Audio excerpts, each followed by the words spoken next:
Nahuli kam ang pagtangay ng isang lalaki sa isang smartphone sa Batac City, Ilocos Norte. Sa Cavite naman, huli rin sa CCTV ang pagtangay ng isang lalaki sa bag na nakadeposito sa baggage counter na isang grocery. Makibalita tayo kay Alan Domingo. Mag-aalas 7 ng gabi noong nakaraang Martes nang i-deposit ni Robert Canillo ang kanyang backpack sa baggage counter ng isang grocery sa Tanza, Cavite, gaya ng makikita sa kuha ng CCTV. Laman ng bag ang 65,000 pesos cash na pang down payment sana ng bahay, mga alahas, cellphone at digicam. Pero ilang sandali matapos mai-deposit ang bag, lumapit ang isa pang lalaking nakaitim sa counter para mag-claim ng bagahe. Ang kanyang kinuha ang bag ni Canillo. Nang malaman ito ni Canillo, nagsumbong siya sa pulisya. Tinawag-tawagan din daw niya noon ang cellphone na nasa kanyang bag pero walang sumasagot.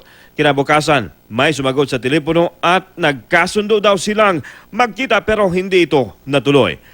Noong Huwebes, muling nag-text ang lalaki gamit ang ibang telepono. Nag-aalok na magkita sila pero nang hihingi raw ito ng 6,000 pesos. Dito, humingi ng tulong si Canillo sa pulis. Naaresto ang suspect na nakilalang si Michael de Vera Sanson.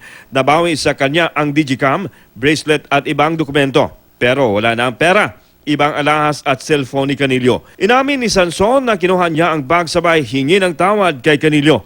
Sinampahanan ng reklamo si Sanson. Pinag-aaralan ng Tanza Police kung posibleng may kasabwat ang suspect na empleyado ng grocery. Kuha naman ang CCTV footage na ito sa isang tindahan sa Batac City, Ilocos Norte. Habang abala ang tindera at ilang customer, isang lalaking may nakasukbit na helmet sa braso ang pumasok at nagpalingalinga. Target pala niya ang cellphone sa istante ng tindahan. At nang makakuha ng tiempo, hinablot niya ang cellphone. Dali-dali niya itong inilagay sa kanyang helmet. Sabay labas sa tindahan. Napag-alamang mamahaling smartphone pala ang nakuha ng lalaki. Umaasa ang may-ari ng tindahan na agad mahuhuli ang suspect dahil malinaw ang kuha ng CCTV. Alan Domingo, Nagbabalita, Pilipinas.